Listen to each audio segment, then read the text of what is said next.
yapfuye naho nari mbizi nari narya hafi saa 5 mbyutse saa 9 sinzi icyambyukije nsanga muri salo hari abantu benshi bambwira ko Hope yapfuye ngenda murindarira sinashobora kuryama mbona ibitotsi hafi ya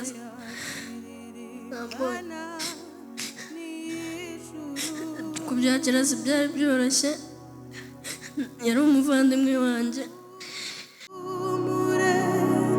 duhabwa na Kristo n'umurufu utadutanya nawe araruhutse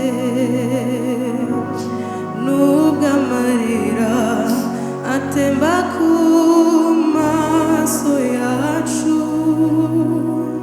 aramuhagurutsa aramubwira ngo wibwira ko ari wowe ugiye kugenda ariko ntabwo ari wowe. Aravuga ngo umuntu Imana igiye gutwara iramutse imutubwiye ntabwo twabyemera, niyo mpamvu mugize ibanga kugira ngo nshimfitiye umukiza wanjye wanyitangiye abamunda bagezeyo mbafitiye umuzu wa mugezi niwo wadutanije.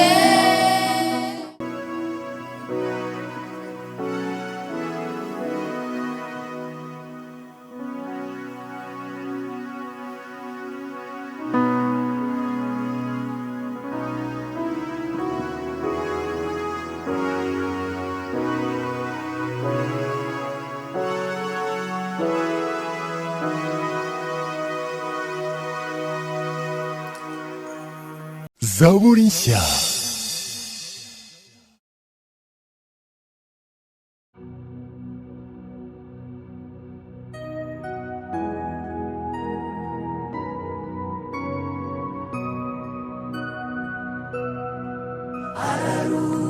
Ararutse inshuti ya Yesu arukiye mu gituza cye asinziriye mu rukundo rw'Imana ararutse ararutse. Umukunzi w'Umwami Yesu, impumuro nziza ya Kristo yamenyesheje abantu ibyo gukiranuka, asoje umurimo we araruhutse. Amaso yacu yaramubonye, amatwi yacu aramwumva, yahinduriye benshi ku gukiranuka, asoje urugendo arataha. Umugeni wa Kristo ararutse inshuti ya Yesu umukunzi w'Imana arukiye mu gituza soje umurimo we asinziriye mu rukundo rw'Imana ararutse ararutse. ubuzima bwe n'ubutumwa n'igihamya cy'uko yabanye n'Imana, n'urwandiko rwiza yatwandikiye tuzahora dusoma araruhutse ubuzima bwe n'ubutumwa n'igihamya cy'uko yabanye n'Imana n'urwandiko rwiza yatwandikiye tuzahora dusoma araruhutse soje imirimo ye araruhutse inshuti ya Yesu aruhukiye mu gituza aruhutse imirimo n'imihati asinziriye mu rukundo rw'Imana araruhutse araruhutse nubwo amarira atemba ku maso yacu imitima yacu irimbana n'ijuru kubw'ihumure duhabwa na Kristo ko n'urupfu rutadutanya nawe araruhumurizwa na Kristo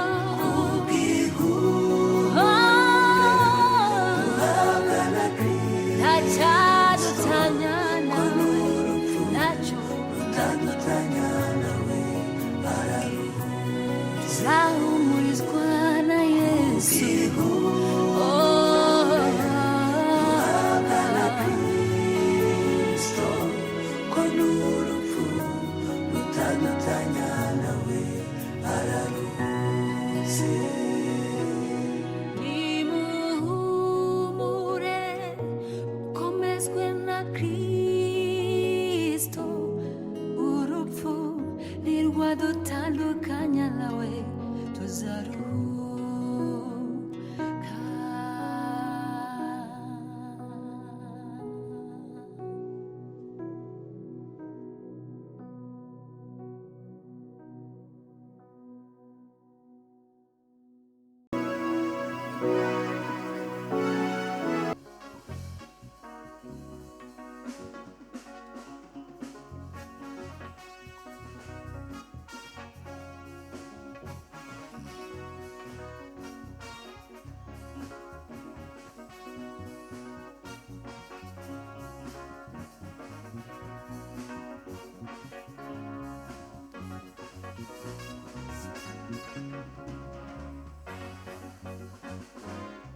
abana b'Imana tuzataha twigendere dusize imiruho y'isi umwami wacu azaduhanagura amarira yose twaririye hano mu isi abana b'Imana tuzataha twigendere dusize imiruho y'isi umwami wacu azaduhanagura amarira yose twaririye hano mu isi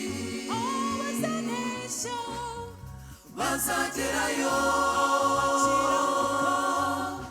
bazagerayo bazagerayo bazagerayo tuzaririmba twese tuzaririmba tuzanezerwa nitugera mw'ijuru tuzishima tuzishima nitubona umwami watwitangiye twese tuzahoberana nawe maze dushirane urukumbuzi rwose haleluya tuzahoberana nawe maze dushirane urukumbuzi rwose haleluya tuzaririmba twese tuzaririmba tuzanezerwa nitugera mw'ijuru kwa data tuzishima tuzishima nitubona umwami watwitangiye twese tuzahoberana nawe maze dushirane urukumbuzi rwose haleluya tuzahoberana nawe maze dushirane urukumbuzi rwose haleluya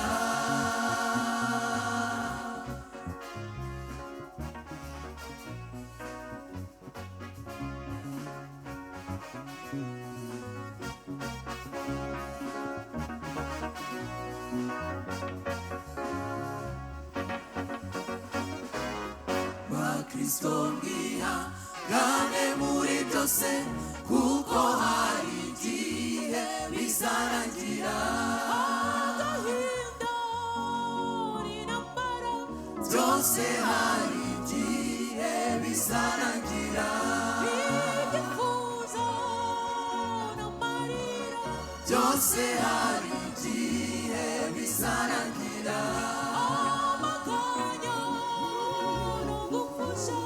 byose hari igihe bizarangira bera b'Imana turabifuriza kuzataha mw'ijuru kwa data bera b'Imana turabifuriza kuzataha mw'ijuru kwa data bera b'Imana turabifuriza kuzataha mw'ijuru kwa data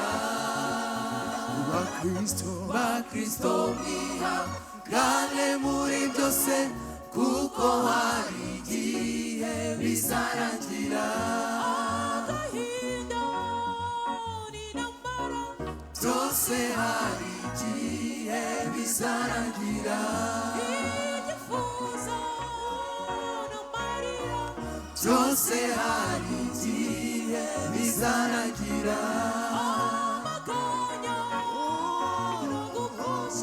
byose hari igihe bizarangira bera b'Imana turabifuriza kuzataha mw'ijuru kwa data bera b'Imana turabifuriza kuzataha mw'ijuru kwa data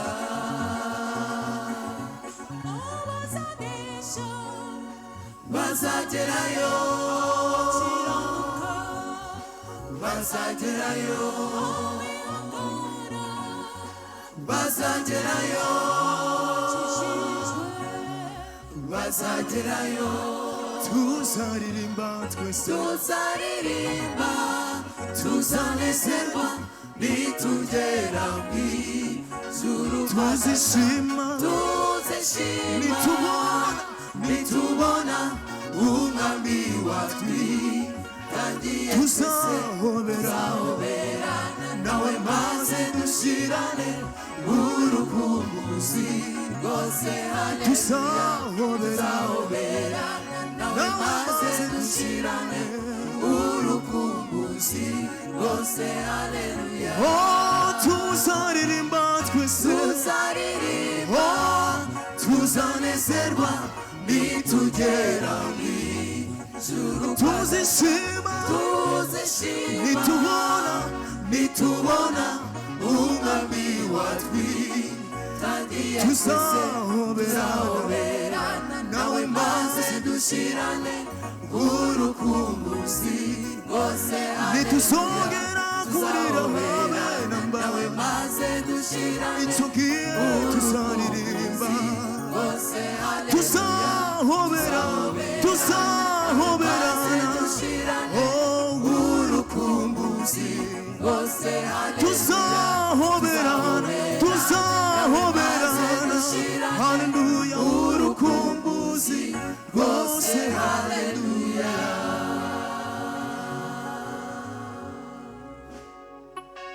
kubonana kw'abadaherukana tugataha inyungu ni nkeya. Imana idufashe cyane. Tugiye kwakirana, twakiriye umuryango wa mwene data Karara, mwiyumve mwikaze kandi mukomere. wikomeze imitima, ukomere.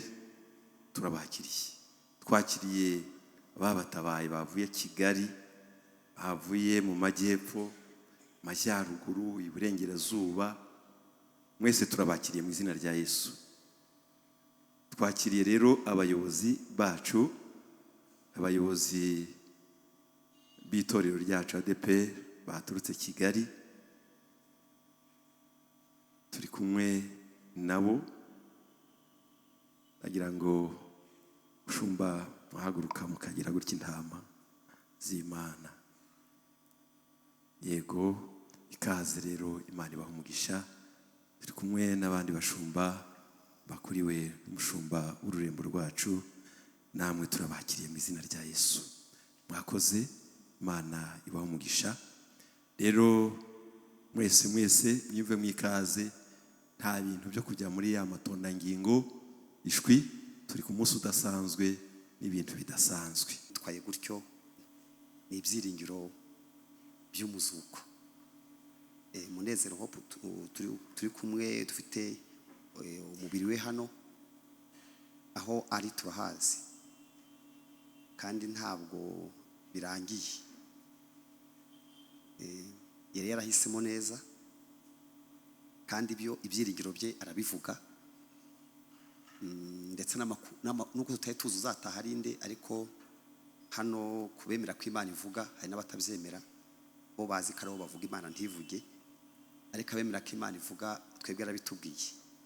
Ntiyatubwiye umuntu uwo ari we, kandi nahagaze hano ahambagaze kuri uruhimbi mbwira korari Betelehemu ko mu basore n'abakobwa hari ugiye gutaha, numva mukibyibuka. Sinarinze ari nde, nanjye mfitemo abana baririmbamo, nababwiye nti namenye ko ari umusore cyangwa umukobwa ugiye gutaha. Tekwa tuzi rero ko ari Munezero Hope uri bugende, n'ababyeyi bafite ukuntu bagiye babimenya mu buryo butandukanye. Niyo mpamvu abaringi bavuze bati turababara ariko tubabarane ibyiringiro. Reka rero mbere yuko tuza gukomeza kumva ubuhamya tuza kugezwaho n'umuryango n'abandi batoranyijwe, tubanze turebere hamwe Bibiliya ikivuga. Bibiliya ivuga iki ku munsi nk'uyu? Ariyo mpamvu twanyuze hano. Ntabwo turi hano kugira ngo duhe ubutumwa Munezero Hope tuvuyemo, ahubwo ni twebwe tugiye kwibaza ngo mu gihe nk'iki ni iki Imana ivugana natwe. Mbese uri gutekereza iki? Ubu wicaye uri gutekereza iki? Icyo rero Bibiliya yadufashije kugitekereza. Tugiye gusoma mu rwandiko Pawulo yandikiye itorero ry'i Filipi, ibice ni 3:20. Urwandiko yabandikiye ibice 3:20, yavuze ijambo numva twaganiraho umwanya muto kugira ngo twumve ibiganiro tugiye kugezwaho n'abatoranyijwe, ariko kandi tunakomeze gukomera twifashishije ijambo ry'Imana. Ni mu Bafilipi ibice 3:20. Ku bafite Bibiliya akora ingewe ifite hafi, reka nsome. Haranditse ngo naho twebweho iwacu ni mu ijuru, niho dutegereje umukiza ko azava, ari we Mwami Yesu Kristo, uzahindura uyu mubiri ugucishwa bugufi kwacu, akawushushanya n'umubiri w'ubwiza bwe, kuko afite imbaraga zo kumubashisha kwigandurira byose. Ijambo rikomeye ririmo hano riravuga iwacu. Uyu mwanditsi yandikiye abo yandikiraga, aravuga ati iwacu ni mu ijuru. Nicyo tugiye kuganiraho. Tuzahagera duti mu ijuru? Tuzahagera duti? Umuhanuzi Daniel nawe yavuze uko bizagenda. Iyo usomye mu bice 12:2 yavuze uko bizagenda, uko tuzahagera. Ubuhanuzi bwa Daniel ibice 12:2 yaravuze ngo kandi benshi muri bo bazaba barasinziriye. Bibiliya ifata abantu bameze nk'uko Hope ameze uyu munsi, niko tuvuga ko yapfuye, niko n'imvugo yino, ariko Bibiliya yo kandi ntinabeshya, ivuga gusinzira. Yavuze ngo uyu muhanuzi ukomeye cyane yari n'umuyobozi ariko aba n'umuhanuzi n'umunyamasengesho. Yaravuze ngo kandi benshi muri bo bazaba barasinziriye. Avuga aho bazaba baryamye, bazaba barasinziriye mu gitaka. Mwumve namwe kuntu umuntu asinzirira mu gitaka. Hanyuma aravuga ngo bazakanguka. Reba gusinzirira mu gitaka, gitaka murakizi, urimo Bibiliya yo ivuga ko nubwo yagiye yambaye umubiri ubora ariko bavuze ngo asinziriye mu gitaka ngabo bazakanguka. Ariko ijambo rikomeye ririmo hano riravuga ngo bamwe aho tugiye kujya mu kanya turasanga imva z'abantu benshi, ariko nubwo ari benshi ntibasangiye stati, ntibasangiye uko bizarangira ibyabo, basangiye kubajyanayo ariko uko bazavamo ni ikibazo. Niho rero uyu mwanditsi yavuze ngo bamwe mu bazaba barasinziriye bazakangukira ubugingo buhoraho. Bamwe, ntabwo ari bose, kuko aho twatangiriye havuze ngo naho twebweho iwacu ni mu ijuru. Urumva hari abandi iwaba ari ino, nyuma ya hano nta handi bagira, ibyabo bizarangirira. Ariko ikibazo kivuka yaba umuntu yasinziraga ntazajye kubibazwa, umuntu agasinzira bikarangira. Kuko burya uwo muntu yabaye nk'itungo, ubwo itungo nta rubanza rizajyamo. Tungo rirarya rikanywa rigapfa bikarangira, ariko umuntu we abishaka atabishaka azitaba. Ariyo mpamvu mu muco nyarwanda iyo bagiye kubika baravuga ngo mu joro ryakeye umuntu nyanaka yitabye Imana. Yaba ari Imana yitabye, yaba agiye kwa shitani baravuga ngo yitabye Imana, ariko uwo munsi tuzamenya aho yari yagiye koko. Ntabwo uwo munsi bazaba ari kubivuga ngo yitabye Imana, tuzamenya ngo yagiye he. Daniel agiye kubivuga aravuga rero ngo bamwe bamwe muri bo bazaba barasinziriye mu gitaka, bazakangukira, bamwe bazakangukira ubugingo buhoraho. Ngo ariko abangaba bandi rero bazakangukira gukorwa n'isoni no gusuzugurwa iteka ryose. Mwumve ba bantu ukuntu batandukanye. Bamwe bazaba barasinziriye mu gitaka bakangukira ubugingo buhoraho, n'abandi bazaba barasinziriye mu gitaka nibajya gukanguka bakanguke bakorwa n'isoni no gusuzugurwa.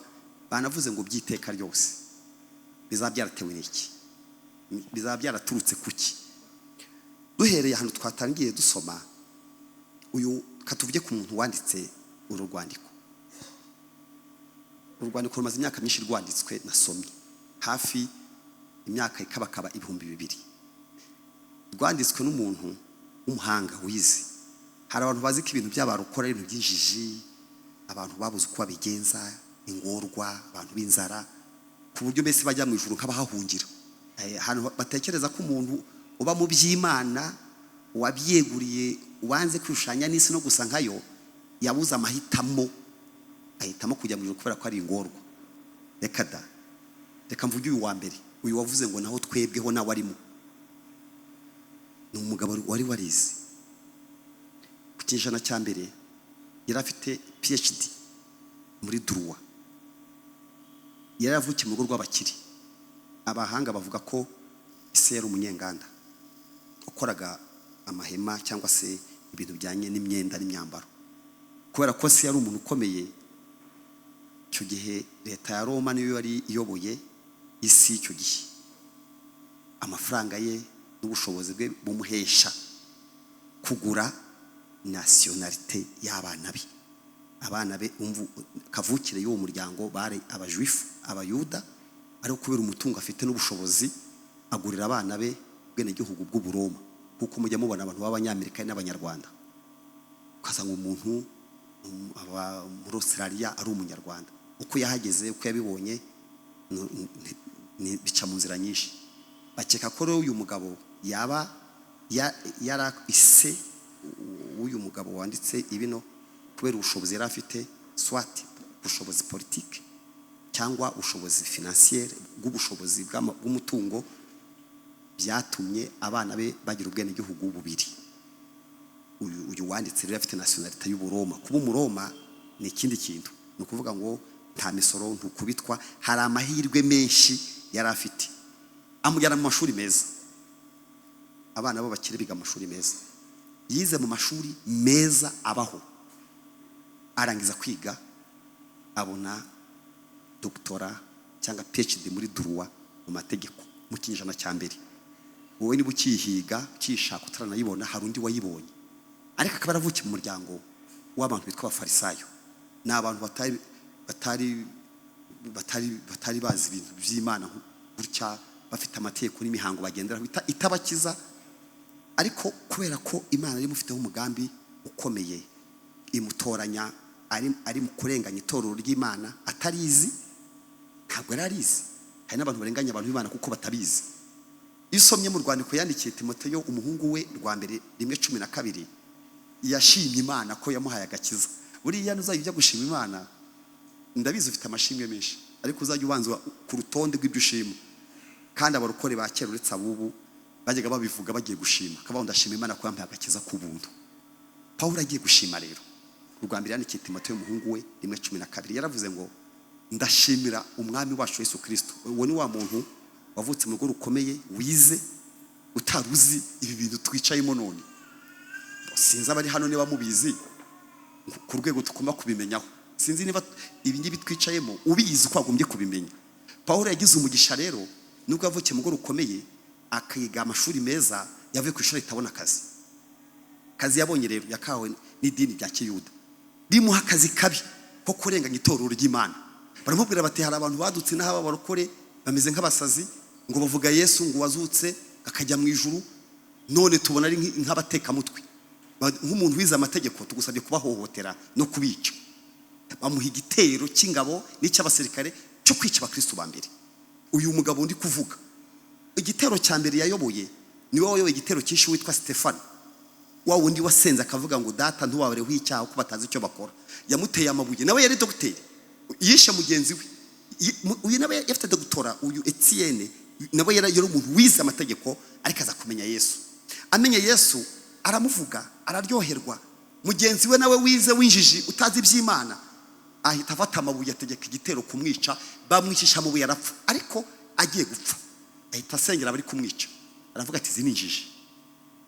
Umuntu bita injiji ni umuntu utazi icyo agomba kumenya. Umuntu wese ufite ikintu yagombye kumenya ntakimenye, isi urwo rwego rw'ubwo bumenyi bumwita injiji. Pawulo nubwo yari yarize amashuri akomeye, ari umuhanga, yaravutse mu rwiza mu by'umwuka no mu by'inzira y'Imana, yari injiji. Stefano rero bamuteye amabuye, aravuga ati izi injiji ndazisengera ngo zizarimbuke. Abwira Imana ati Imana ati ngiye aho ngiye ndahazi, ariko abanga banteye amabuye, ndakwinginze ntubabareho icyaha kuko batazi icyo bakora. Tekereza kuvuga ngo ibaze ko umuntu atazi icyo ari gukora kuko batazi icyo bakora. Iryo sengesho ryahise rigenda, Imana iryumviraho irarifata. Uwo mugabo amaze kwica Stefano, akurikira abandi bantu bamuhunze bagi Damasiko. Ageze mu nzira afite ibihiri n'ibikoni, ijwi rya Kristo Yesu riramubwira ngo Sawuli, Sawuli undenganyiriza iki? Undi avuga ukuri, aravuga ati se ngiye nkurenganya ndakuzi? Ndi kurenganya abarokore bavuga ngo Yesu yarazutse, ngo yagiye mu ijuru. Yesu nzi tumuzi ntituranamubona, ngiye ntago nkuzi. Kristo aramubwira ngo uri Kristo uwo, ndi Kristo urenganya. Ati wa ntabyo narinzi, cyenda narinzi ko ni gukora akazi, cye bampembera umushahara, sinzi ko ni kurenganya itorero ry'Imana. Reka mvuge ukuntu yagiye gushima Imana imufatiraho rero. Ibi bintu barabimenye, abimenya yarazi ikigira iki cyiza, kuko ubuzima bwe yari yarize amashuri meza cyane. Ukigira iki gwa rurimi rwogeye, azi ikigira iki cyiza ku buryo kukivuga yarakizi, kuko umuturage yari afite nationalite y'Uburoma, afite n'indi y'Ubuyuda cyangwa se y'Ubuheburayo. Arangije rero Imana imubwira ati garukiraho, ntiwongere kurenganya itorero ryanjye, ahubwo nawe ya mu bandi ujye kurenganywa hamwe n'abandi, nawe ukubitwe. Ariko ugenda usobanura ibi bintu huye nabyo bivuge. Aragenda rero yandikiye Timoteyo umuhungu we, igice cya mbere yamwandikiye mu 12, yaravuze ati reka nshimwe, ndashimira umwami wacu Yesu Kristo kuko yabonye ko ndi wo kwizerwa akangabira umurimo we. Yabonye ndi wo kwizerwa angabira umurimo we. Ariko reka mvuga icyo yavuze hepfo. Yaravuze ngo nubwo nabanje kuba umutukanyi, umunyarugomo n'urenganya, narabibabariwe kuko nabikoze mu bujiji tarizera. Ni gute umuntu wiza hinduka injiji? nabikoze mu bujiji. Uvuga ibyo yize amashuri, yavukiye mu rugo rwiza, yabanye n'abasirikare b'abaroma, ariko aravuga ati kuki ntamenye ibi bintu? Ndashaka kubwira ko mwebwe mwicaye hano ibi bintu turimo ni ibintu by'injijuke.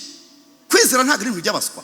Kwizera reba kuba twicaye hano twemera ko Yesu ahari, kari kutwumva, ko hope watuvuyemo yageze mu biganza bye, ko Yesu azagaruka akaza kumuhamagara kamukura mu basinziriye, tukaba tugenana ibyo bintu.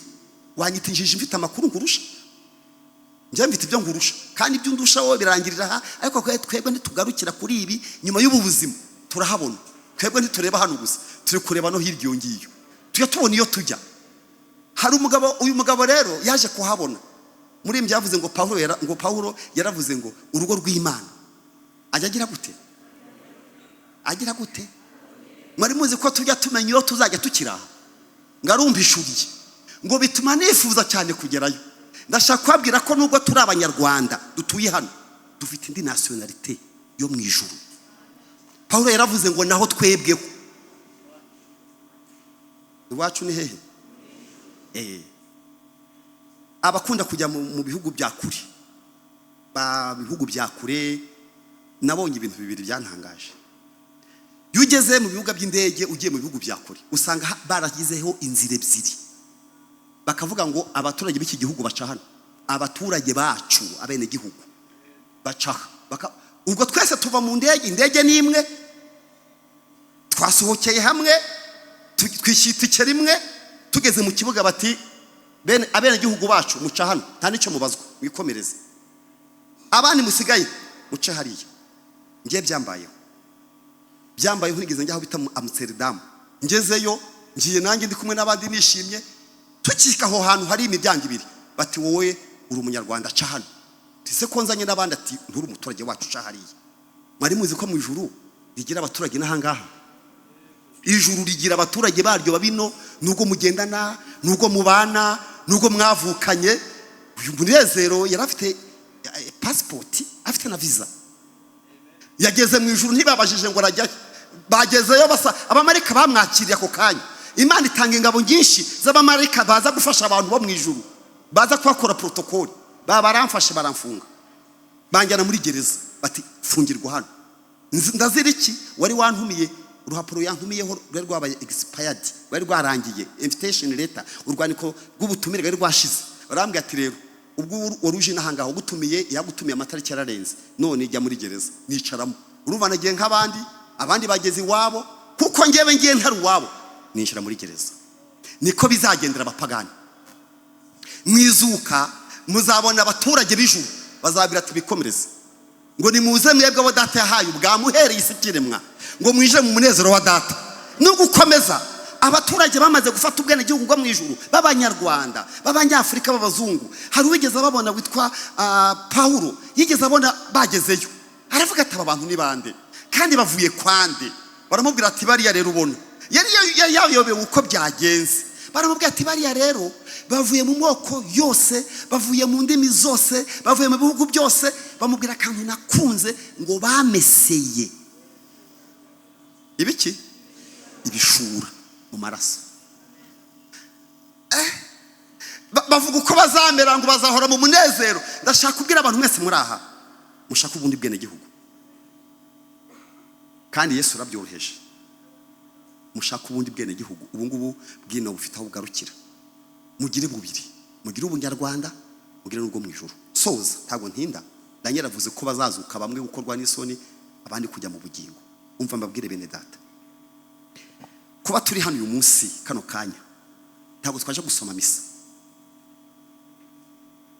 Hari abantu bagira gutya, umuntu akaba atarizeye Kristo mu buzima bwe, yamara gutanga bakamusomera misa ngo bamwegeze mu ijuru, bagenda bamusunika ngo wenda bamusunikeyo. Wapi? Tibishoboka. Umuntu uko yapfuye ameze niko azazuka ameze. Ubwo mwe mubizi, nukuvuga ngo uko umuntu yasinzira ameze, uko yarabanye n'Imana igihe yatahaga, niko azazuka ameze. Niba arabanaga n'Imana nabi, azakata mu muryango waho bazajya kurira no guhekenya amenyo. Niba arabanaga neza n'Imana, azakata mu baturage bo mu ijuru. Ijuru ribaho rero, nubwo turi hano habaho ijuru. Ijuru ni igihugu, ribamo n'umuyobozi wacyo, ribamo n'abandi. Muri mbye yavuze ngo abagezeho baragwiriye, abandi bari mu nzira. Ubu twese turimo tugenda.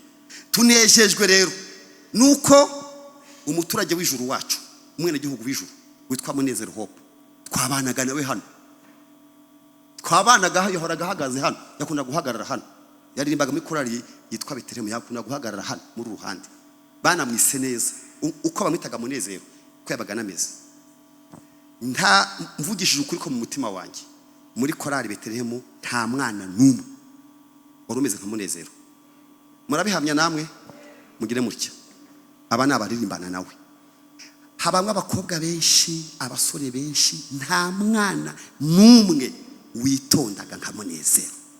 Nta jambo rye wakumva, kandi n'ababyeyi baraza kubivuga. Ni umwana wari umugenzi, yitwaraga uburyo utamenya ikintu kiri mu mutima we.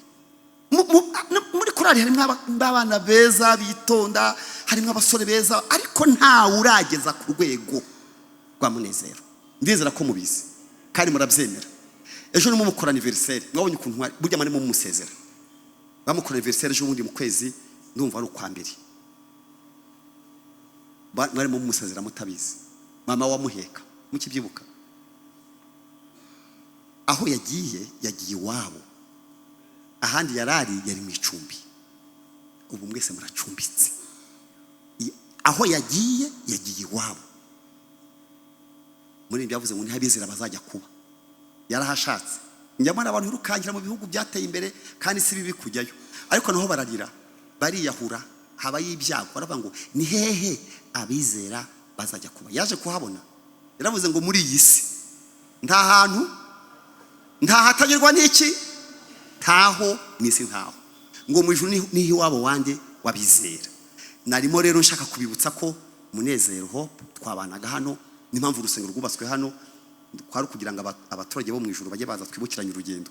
Ntabwo hangaha ari inzu ya business, reka da, hano ntabwo tuza kwifotoza, reka ahubwo abantu bajya bari muri ya nzira turabahamagara tukavugana tuti gahunda muracyayibuka. Urusengero rwatewe hano n'iyi sambiri hano kugira ngo twibukiranye iki urugendo. Nta kindi tuvuga hano, nuko tuzi ko tugenda, kandi ntabwo turabaswa, titurinjije, titwayobye, tituri ingorwa, dufite nk'ibyo mufite. Ariko uyu mwanya mu gitaramo turimo hano no mu kwibuka Munezero Hope, ushobora gufata icyemezo ukavuga uti niba ari uko bigenda, ese umuntu afata ubwene gihugu ate bwo mu ijuru. Yarabivuze Yohana 1:12, yaravuze ngo icyakora bamwemeye bakizera izina rye bahawe ubushobozi bwo kuba abana b'iki b'Imana. Harimo n'umunani, harimo n'umurage. Ijuru rero nawe tuzarijyamo, turibamo turino. Ijuru turibamo turino, turarigendana. Niyo mpamvu mubona umuryango wa Hope bafite ibyiringiro, kandi ntabwo ari ibyiringiro bikoze soni. Reka ntabwo twibeshye, ibyo turimo nibyo kandi birizewe, bimaze iminsi bikora. Abantu bagezeyo, hari n'abagiye bagenda ku manywa. Nka Eliya we Imana yamubwiye ati nta byo gupfa, iramubwira ati tuzahurira kuri Yorodani hariya muri Aziya. Yagiye ku manywa, abantu bamwe bazagenda ari ku manywa. Ni ukuri mbabwira, ubu Yesu aje akakanga twicaye hano, mwabona abantu bagiye badapfuye, abandi nabo barakanguka. Ibyo nibyo bizaba. Yesu naza, abasinziriye muri bazabanza bakanguke, abasigaye nabo bamwizeye bahindurwe. Hanyuma iyi si mubona izazingwa, igisenyi izazingwa, u Rwanda ruzazingwa, Afurika izazingwa, uyu mugabane w'isi uzazingwa, n'izuba rizazingwa nk'umwitero. Uko kano kantu mubona kameze, bazafata iyi si ikomeye irimo n'iminara bazingazinge nk'uko bazinga umwitero, maze abantu bose bitabe bagende bajye kwisobanura ibyo babagamo. Wasanga rero kino gitaramo cyabaye kugira ngo hagire undi muntu ufata icyemezo, uve mu byaha, uve mu mwanda, ufata icyemezo akakanya. Kandi si nibaza kuza abantu bicikira, tuzavuga ko utabyumvise. Ubu ngubu hano hari amakamera y'Imana, nubwo muri kubona hari gufata amakamera amafoto, hari n'indi kamera y'Imana. Yesu ari muri riteraniro, arigicayemo hano, ari gukurikirana ibiri kuhabera, ku buryo n'uburana ngo ntabyuzi. Azavuga ati nta gihe wagiye mu giterane wagaherekeza Munezero Hope nta bintu wumvise. Ati narabyumvise. Kutizeye, kutarekeye gukora ibyaha, ngo nagira ngo ntabwo bizaba. Nize ko ari urwenya rw'abarokore, ntabwo turi mu rwenya. Abera bazataha, n'ukuri abera bazataha. Reka turekeraho, ariko nashaka kubwira ko hariho abaturage bo mu ijuru bafite ibyangombwa bagendana. Ibyo bintu rero babyita mu Kinyarwanda cyoroshye, babyita ibyiringiro. Ibyiringiro na envelope ipakiyemo ibituma tugoka, tuma tutanywa amayoga, tutagira abagore benshi, tutagira abagabo benshi, tutaramba abandi n'ingegera, dufite ibyiringiro ariko bihatse iki? Ubugingo. Dufite umugabane hehe? Mu ijuru. Fite ibyiringiro bifite ubugingo, fite umugabane mu ijuru. Ni kuki turizwa n'ibyago biriho kandi ari byo mu gihe tuzaba ibihumbi turabimukiza.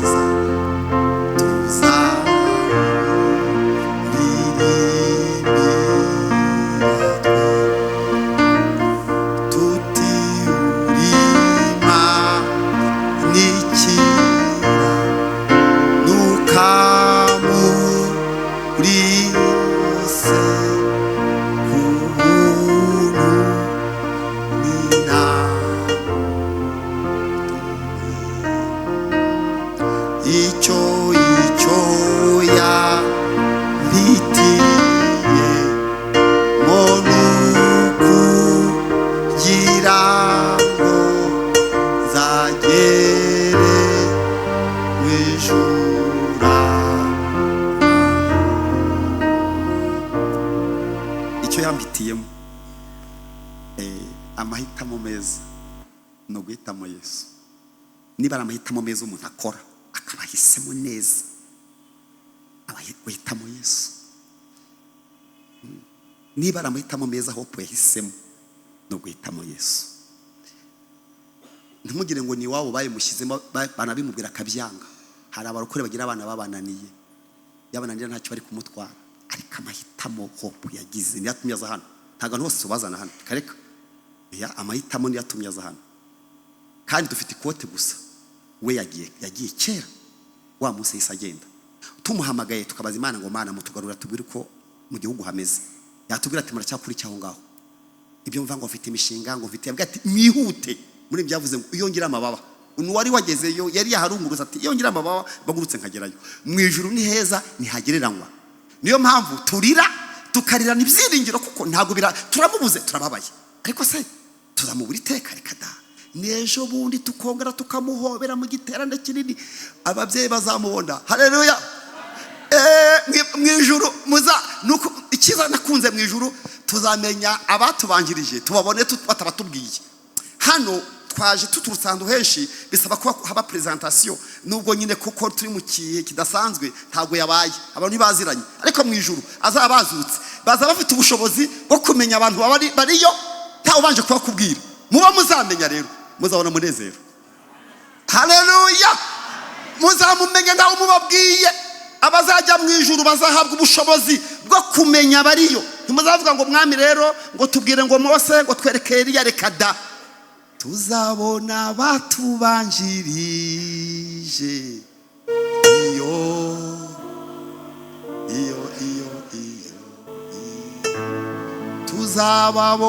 tuzabona batubanjirije iyo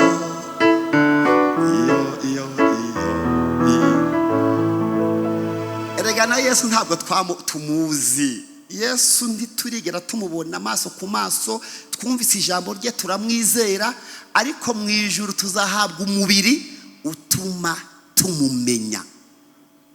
Nzaba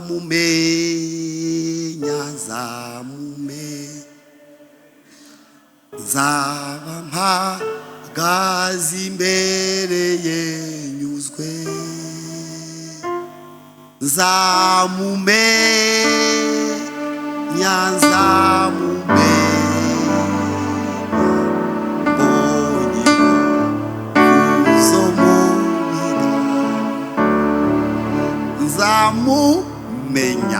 nzamumenyana n'abandi. Iyo usomye mu Rwanda rw'Abatesalonike ibice 4 yaravuze ngo kuko umwami ubwo azaza azanye n'abasinziriye muri we. Yesu ntabwo azaza wenyine, azazana n'ingabo nyinshi.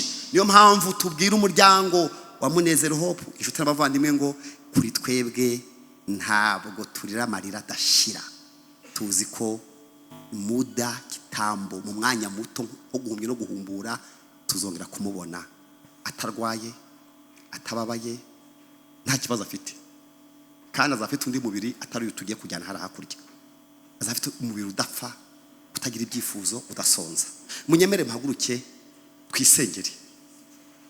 Tugiye kwisengera kubera yuko we yarangije ibimureba, nawe ufite ibikureba. Tugiye gusaba nyakubahwa umuyobozi nshingwabikorwa w'itora ADEPR turi kumwe muri kino gikorwa waje kudutabara, ko yakwigira imbere akadufasha gusenga, tukisengera kugira ngo tuzagire iherezo ryiza. Karibu nyakubahwa Shumba. Uwiteka Mana, turagushimiye yuko ku munsi nk'uyu nguyu wahamagaye Munezero Karara Hope, kuko wamukundaga. Turagushimiye yuko dufite ibyiringiro muri ubu buzima byo kuzongera kumubona, byuko tuzabana nyuma y'ubu buzima. Turagushimiye yuko watugeneye agakiza kugira ngo tukabemo.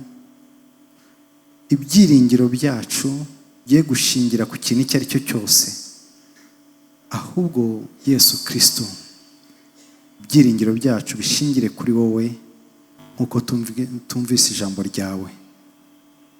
Turagushimiye ku bwa buri umwe wese watabaye kandi wumvise iri jambo, kugira ngo mu mitima yacu bitume tuzirikana yuko tugomba guhora twiteguye, ko igihe icyo ari cyo cyose twiteguye yuko tuzajya mu ijuru.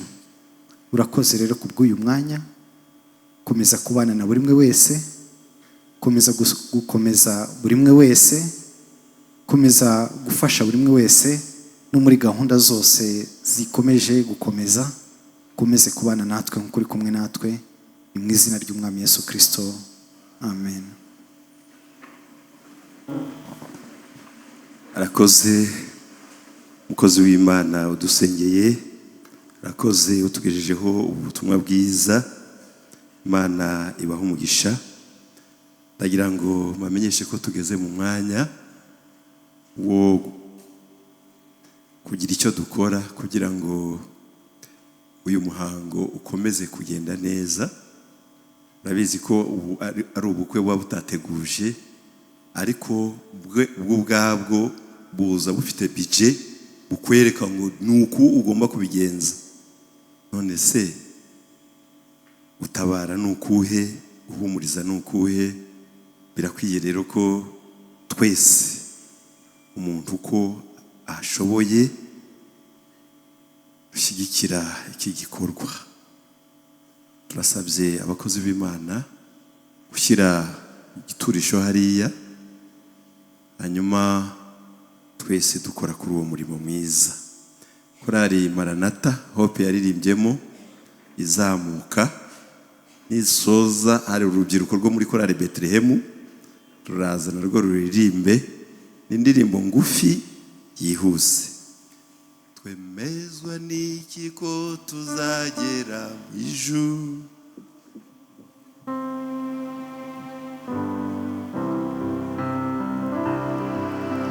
ibyiringiro y'ibyo twabibonane ukabibura umugisha uwo mukamera.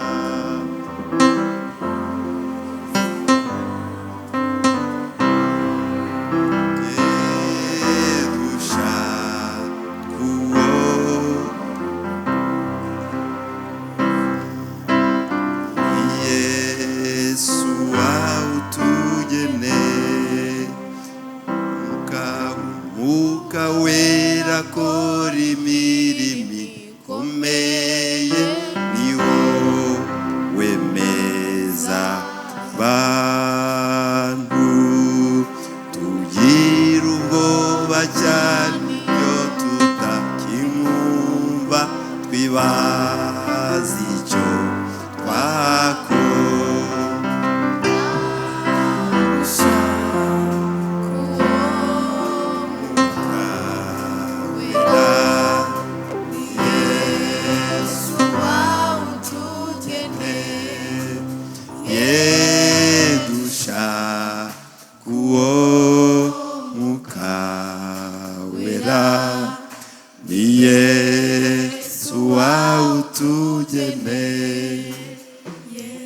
murakoze. Turagira ngo mu buryo bw'ikoranabuhanga hari umuntu utagendana amafaranga afatika ariko akayagendana muri bwa buryo bw'ikoranabuhanga.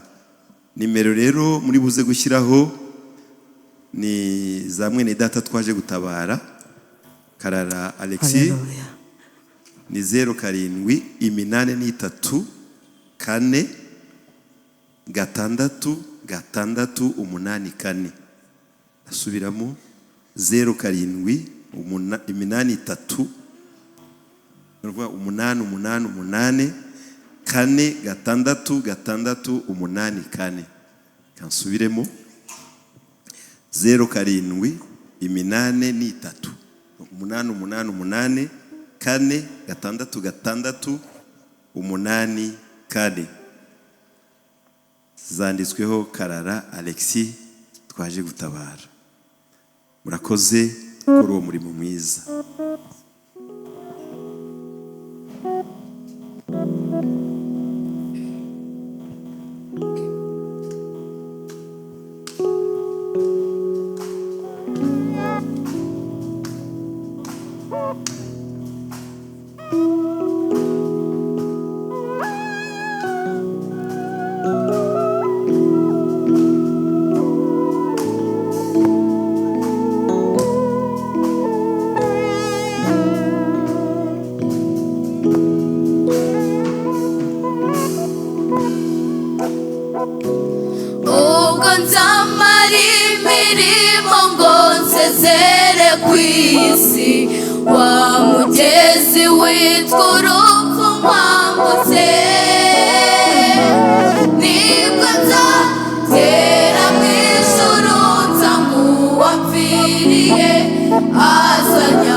mukiraha yewe garuka mukiraha ngaha umuyobozi wa korali Maranatha hari ubuhamya afite agira ngo abutange kwanga kugenda no kugaruka turagira ngo mubikore aka kanya ariko mureba no kugihe murakoze hanyuma rwa rubyiruko rwo muri Betelehemu narwo rwitegura, narwo niruhagera umwe mu bayobozi barwo ari buze gutanga ubuhamya munaririmba na za ndirimbo ngufi.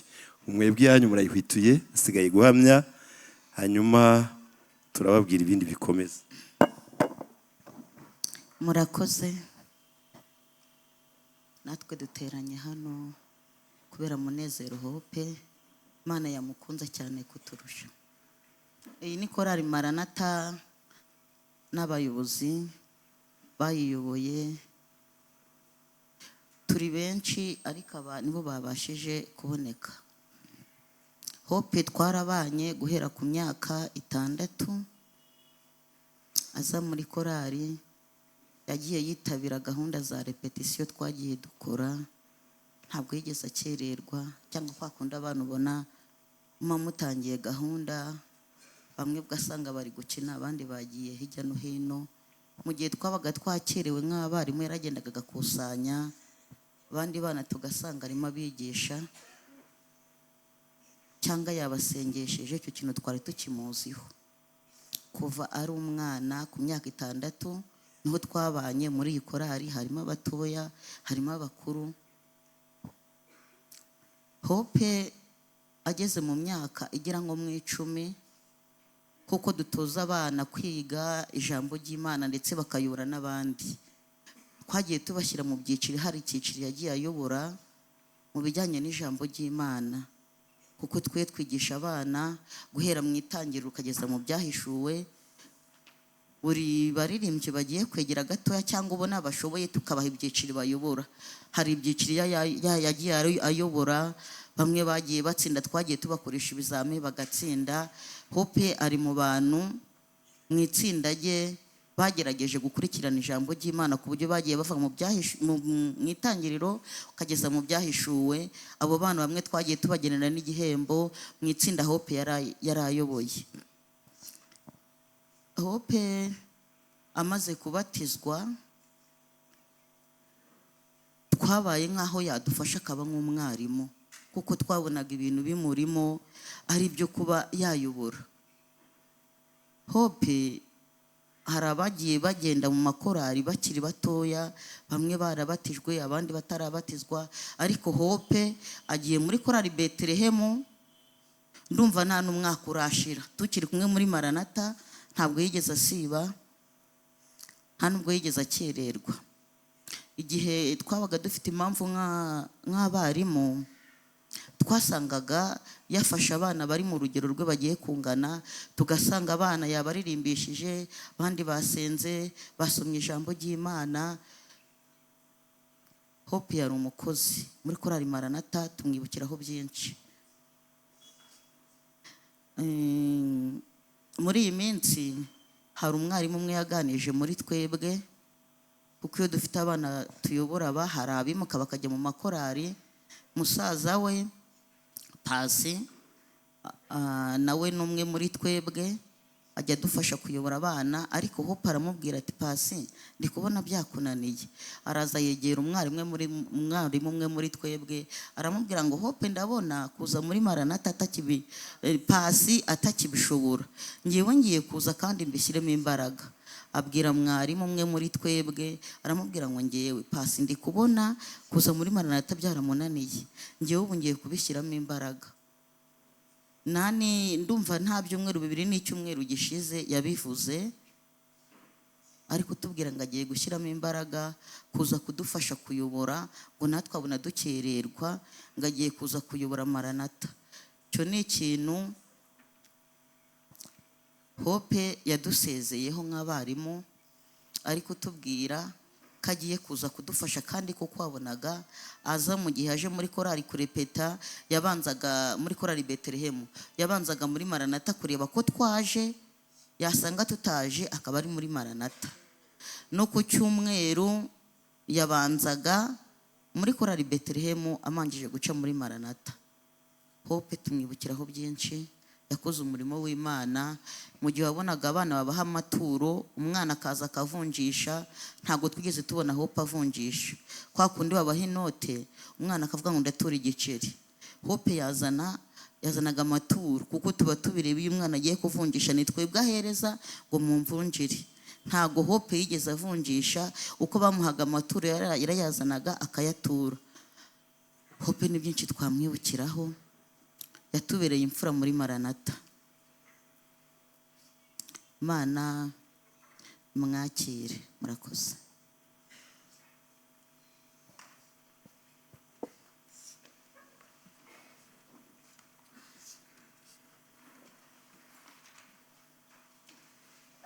Rwa rubyiruko ntirwihute, hanyuma umuntu wataye imfunguzo ebyiri ashobora kururara inyuma cyangwa agasenya. Niba ari hanze muramuha ayo makuru aze azitore ku buyobozi.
cye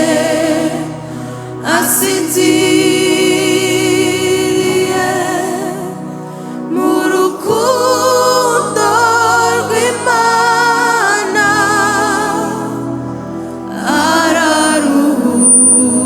araruhutse araruhutse ubuzima bwe n'ubutumwa igihamya cy'uko yabanye n'Imana urwandiko rwiza yatwandikiye tuzahora dusoma araruhutse ubuzima bwe n'ubutumwa igihamya cy'uko yabanye n'Imana urwandiko rwiza yatwandikiye tuzahora dusoma araruhutse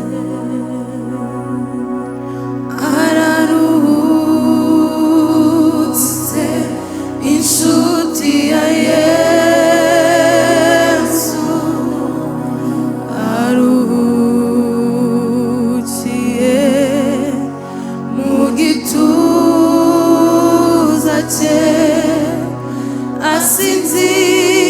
asinziriye mu rukundo rw'Imana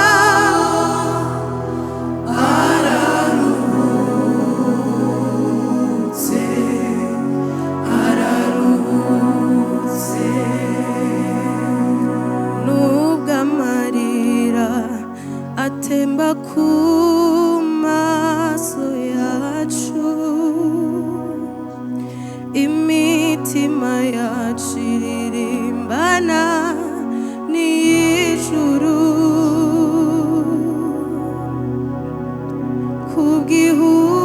kubw'ihumure duhabwa na Kristo no mu rupfu rutadutanya nawe araruhutse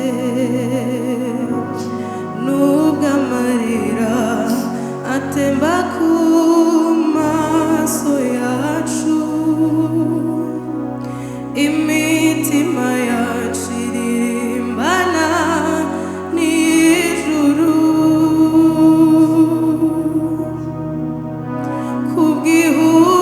kubw'ihumure duhabwa na Kristo no mu rupfu rutadutanya nawe araruhutse araruhutse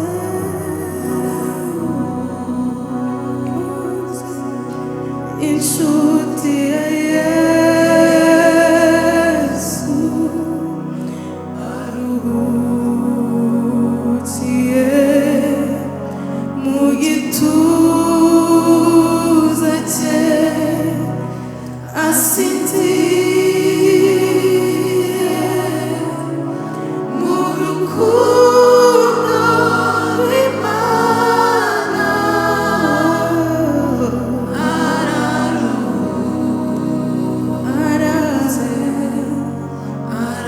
araruhutse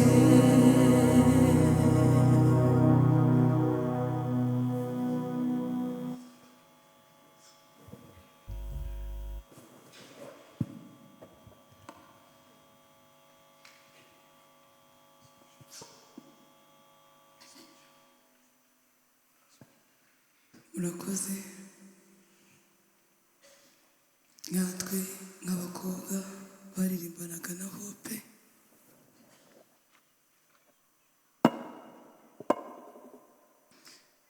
turamutangira ubuhamya Hope yari umwana mwiza,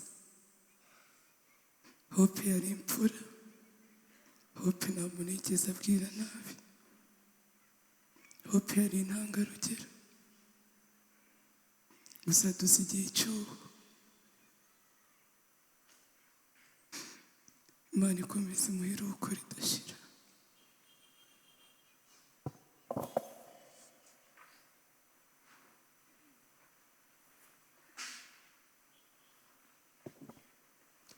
Mwihangane, mu isi niko biba.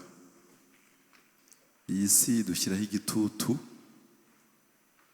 Umuntu wari umubyeyi ejo akirirwa byahindutse, umunyacyubahiro ejo akirirwa byahindutse. Niyo mpamvu iyi si tugomba kwibamo dufite amakenga, ubwo Imana yaduhaye ku buntu bwayo, twiciye bugufi tukayubaha, itwereka ibyangombwa iby'ibanze umuntu yahitamo kwizera, kuyubaha, kugendera mu murongo yashyize imbere yacu. Hope mu buzima twabanyemo muri korali dukunda gusenga. Korali Betelehemu dukunda gusenga, ari nayo myizerere y'itorero ryacu. Turaba Pentecote kandi tugasenga Imana ivugana natwe. Mu kwezi kwa mbere twagize ibihe by'amasengesho y'iminsi 2. Icyo gihe mama wa Hope niwe ushinzwe discipline muri korali, ntabwo yari ahari, yagize impamvu zituma ataboneka, afite izindi gahunda i Kigali, ariko Hope yitabiye ayo masengesho twari turi kumwe. Ku munsi wa kabiri Imana yaratubwiye ngo umugeni wihuse. Imana irabivuga cyane kugeza ubwo umuhanuzi wabihanuraga yahagurukije umwe muri twe, umudamu witwa Maketi. Ni umudamu wagize uburwayi, yari amaze igihe kitari gito cyangwa se kitari kirekire, bamukoreye operasiyo mu nda, anagera kure cyane. Umuhanuzi aramuhagurutsa aramubwira ngo wibwira ko ari wowe ugiye kugenda, ariko ntabwo ari wowe. Aravuga ngo umuntu Imana igiye gutwara iramutse imutubwiye ntabwo twabyemera. Niyo mpamvu mugize ibanga kugira ngo turusheho kwezwa. Muri iyo minsi nakira ubutumwa bw'umuntu witwa Sitani, umugabo twabanye mu murimo w'Imana mu karere ka Gakenke, bakoranye umurimo w'Imana igihe kinini. Ni umusaza, arampamagara arambwira ngo muri korali yawe Imana yabengutswe mu ndi mugeni. Ubwo yabimbwiye nyuma yaho twari tumaze guherekeza mama, umudamu witwa Mama Kiwi wari umaze gutabaruka. Arambwira ngo kandi Imana yambwiye ko atazarwara, kuko narwara muzamuririra agaruke, kandi Imana ntabwo ishaka agaruka kuko yamaze kumubenguka. Kubera ko ari umuntu twabanye cyane, naramubwiye n'ibyo bintu ntabwo ari byo rwose, ubwo butumwa bwawe ntabwo ari bwo, uri kubeshya. Ariko ejo namuhamagaye ndabwira nti bwa butumwa bwasohoye, umugeni yagiye atarwaye kandi agenda yejejwe kandi afite imirimo yuzuye.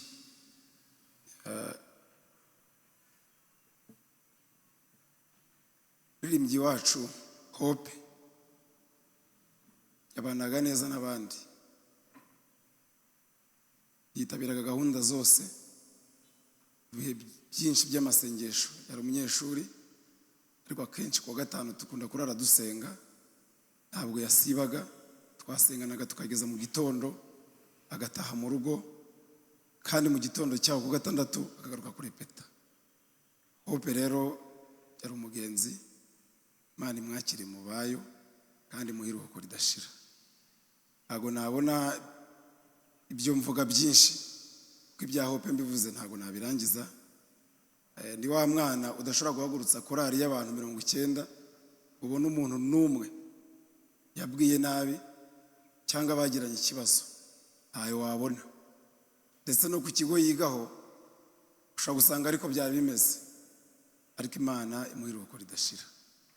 Reka rero ndangize mbashimira mwatubaye hafi, basaba ko twahaguruka tukibuka Hope igihe kingana n'umunota umwe, dutuje kandi natwe twitekerezaho, kuko twese turi abagenzi bajya mu ijuru. ko icyo bibeshyeho uyu nguyu niwe mpanga ya hope yitwa Happy. Icyo nifuza kuvuga, ndifuza ko babyara banjye bose n'abavandimwe banjye bose baba bari hano, ndabasaba ko bazamuka. Mbere na mbere ndabanza nshimire abantu mwese muri hano mu nzego zitandukanye, abayobozi, imiryango, abanyeshuri, haba abo twigana, haba inshuti za Hope nabo biganaga. Hope ni umuntu ntabwo twabona icyo tuvuga, kuko hari igihe niba uzi ukuntu ukunda umuntu ariko bakubaza ngo mbese ngo umukundira iki, ukakiyoberwa ariko uzi ko umukunda. Bakubwira ngo uvuga ijambo ukavuga se ndahera hehe, kumva birakurenze nawe. Ikintu nanjye cyantangaje ni ukuntu umuryango wacu nari nzi ko ababyeyi bizaba bikomeye, abavandimwe, gusa uku gukomera ntago ari twe guturukaho. Ikiduhumuriza ni Imana, kuko urumva niba Imana ikubwiye ko umuntu igiye kumujyana, ikabikubwira ikakubwira ko agiye no mu ijuru, kubabara ntibyabura, ariko turabizi neza ko ahari yishimye. Urubyiruko bamaze kuririmba ngo aruhukiye mu gituza, kandi nibyo koko turabizi neza ko aho ari yishimye. Abavandimwe be twavuze byinshi ejo mu ijoro ryashize, rero nifuje ko abatarabonye ko bavuga ko batari bahageze, uyu mwanya ni umwanya ushobora kuzicuza mu buzima bwawe utagize icyo uvuga. Nifuje gutererana ijambo kuko ngiye naravuze bihagije. Ndavuga ni babyara banjye batabonye umwanya wo kuvuga, nabo baze bagira icyo bavuga. Karibu.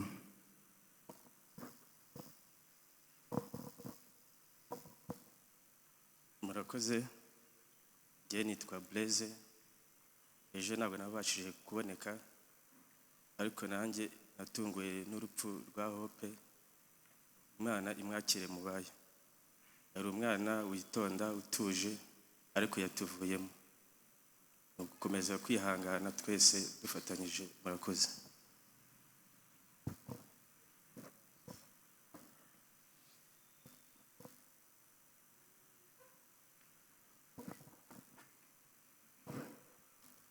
Murakoze. Nitwa Kelly, ndi umusaza wa Hope, ko bacu baravukana. Twabajwe cyane no kumva nkuru yuko Karara Hope yatuvuyemo, bidutera agahinda kenshi. Gusa nk'uko bivuze guhera kare, twizeye ko ahari ari heza kandi ari kumwe n'Imana yacu. Twizeye ko izamutuza heza kandi tuzongera tukabonana. Hope yakomeza kuruhukira mu mahoro, tuzahora tumwibuka.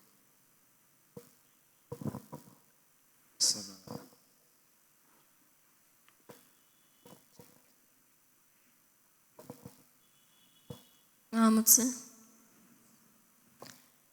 Hope yari umwana mwiza cyane. Amakosa yose wakoraga yajyaga ahita gukosora. Nijoro namukundaga cyane.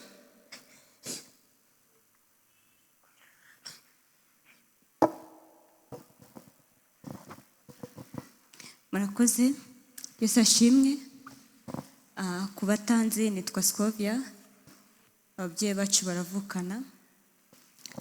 Hope ni umwana mwiza cyane.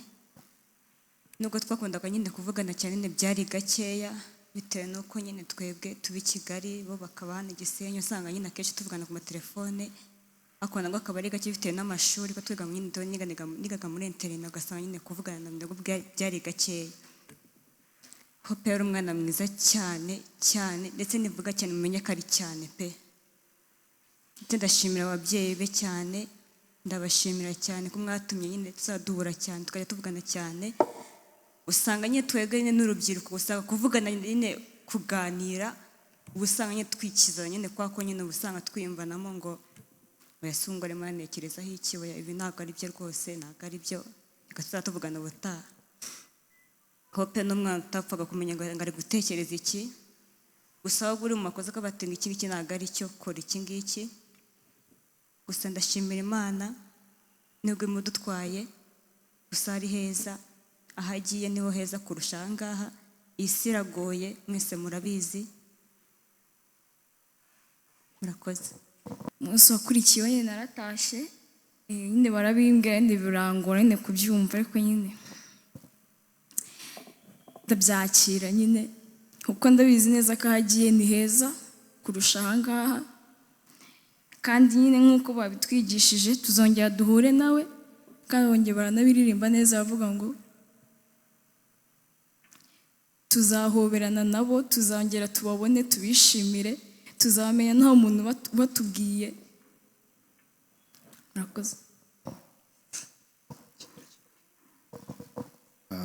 murakoze ayo yari amagambo y'ababyara be cyangwa se abantu babanye nawe cyane iyi shusho igaragaza ndetse igahamya uburyo Hope yari umukristo kandi yari inshuti nziza kuko yaba atari inshuti nziza mwese ntabwo muba muri hano hari igihe umuntu wumva yapfuye ukavuga ngo se abantu bamuherekeje bagiye bavuga iki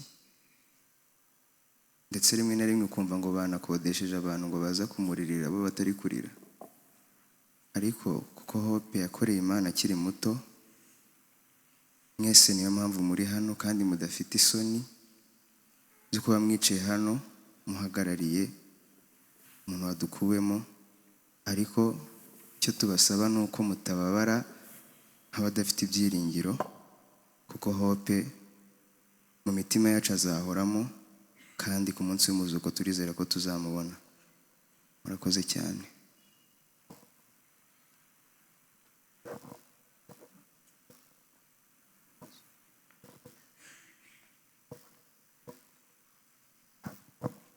audio k'abavandimwe bari hanze sinzi niba bari ku buhanga bw'ibyuma yego reka tukumve ni yasoza itorero hanyuma ababyeyi ndabibutsa imfunguzo ebyiri za selire umuntu yaba yatakaje niba rusanze yazitakaje azize azishakire ku bayobozi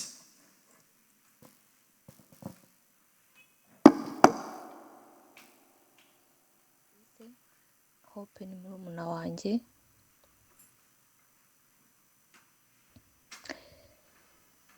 Hope ubuzima twabanyemo Hope ikintu muziho yahoraga yishimye ahoraga aseka ntabwo yavugaga amagambo menshi yari munezero nyine nk'izina rye Hope muzi aririmba kiri mutoya mama yajyaga atwohereza video za Hope ari kuririmba kiri na mutoya atari yatangira kuririmba muri Bethlehem choir ndamwibuka kiri na mutoya akiririmba muri korali y'abana ku rusengero yabonaga yabikoraga rwose ubona abikunze unanezerewe rwose Hope sinatinya kuvuga ko yakoreye Imana akiri mutoya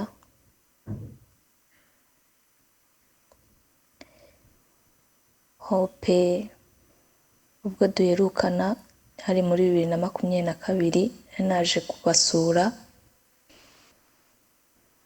Hope ibyo namubwiraga byose yarandebaga agaseka akamwenyura nta kindi kintu yambwiraga nyuma twakomezaga kuvugana kuri telefone ubwo duheruka kuvugana kuri telefone bari i Kigali baradusuhuza nari ndi kuvugana na Kadete aransuhuza kuri telefone ariko ninjye wamushotoye ndamubwira Hope, aransuhuza, narangije arambwira ngo reka ndebe umwana. Ndamumwereka, nta kindi kintu yambwiye, yahise yigendera nk'ibisanzwe nyine no kwisekera.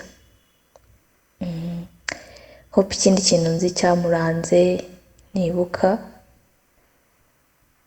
Hope yari wa muntu ubwira, wamubwira nabi wamubwira neza, yari akeye ku mutima rwose, yari marayika wigenderaga. Hope nzamukumbura. Imana ndayishimiye ko yanshoboje kurera umwana wanjye neza, nkamuyobora inzira y'Imana, kandi nawe akankundira akabikunda.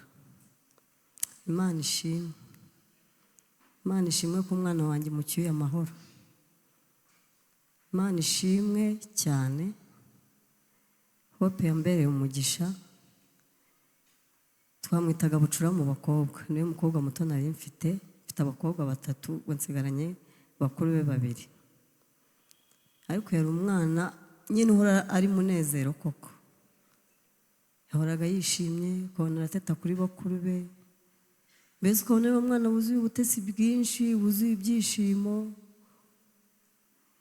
Hope yakunze ibintu by'Imana cyane. Ikintu kinshimishije ni ukuntu anagiye ateze n'agatambaro, yakundaga igitambaro ari muto, ari umwana muto cyane, atarajya no muri korali z'abana, agakunda gutega agatambaro mu rugo.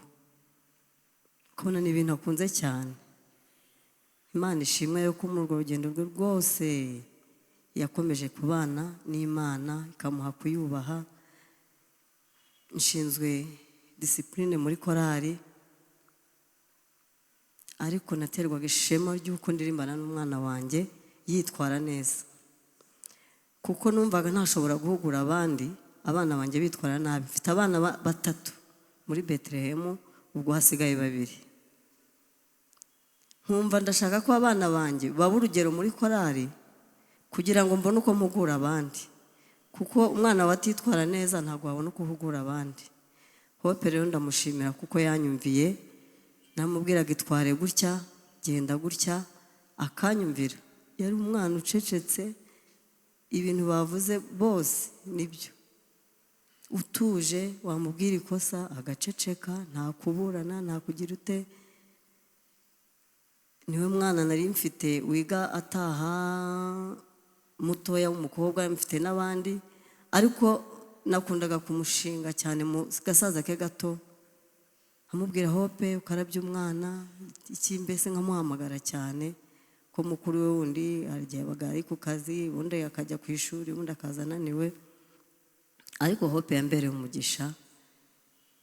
Imana ishimwe nyine bwo ishimye kumutwara, ariko ni byiza cyane kuko agiye neza. Imana buri ibintu byose bikora ifite impamvu. Birashoboka ko mu minsi iri imbere wenda byari kuzamunanira akitwara nabi, ariko Imana yakunze ubugingo bwe. Imana ishimwe rero, yahabwa icyubahiro. Yesu abaho umugisha cyane, kandi ndashima Imana ko nanjye yanshoboje kwihangana. Haleluya. Imana yanshoboje kwihangana, ndayishimiye cyane. Nanjye imbaraga yamuhaye ntabwo nzabona zikuye, ariko nuko izi ko aho Hope yagiye ari heza. Haleluya. Twishime rero, twishime mu mitima yacu. Betelehemu twishime, twashyingiye. Mwarakoze cyane kunderera umwana, barimo ba Maranata, mwarakoze cyane kumfasha kurera umwana wanjye. Betelehemu mwarakoze kunyakirira umwana. Imana ishimwe, agiye neza. Yari umwana ukunda kuririmba cyane cyane, ariko ukabona ni ibintu ashaka, ukabona ni ibintu bimurimo cyane. Yari wa mwana muri korali, abandi ubona wenda bona bitameze neza, ubona badashaka kujya ku mikrofone, bakajya bamukurura ngo Hope ngwino, banamukurura, ukabona karagiye gahagaze imbere, nta zindi mpaka, karagiye kararirimbye ni ibintu kakundaga cyane nanjye nkashimishwa no kubona nkabona muri korari nkamubwira mbara gutya twara gutya ibyo muhaye byose akabyambara ari wa mwana unyurwa akanyurwa yari wa mwana udashaka kumbwira ngo mama ngo ngurire iki ikintu cyose namuguriraga umwambaro wese namuhaga yawambaraga kuko imyaka ye ni 10 numva yaragize 16 abana bo muri iyo myaka baragora cyane wamugurira umwenda akavuga ati uyu mwenda ntabwo ndi buwambare wenda ni w'abaturage niki ariko umwenda wose namuhaga yawambaraga yishimye atuje akantu kose muhaye akanyurwa atambwira ngo mama ngo yanga ibi ngo ntabwo nabyambara ngo oya mbese aho namujyanaga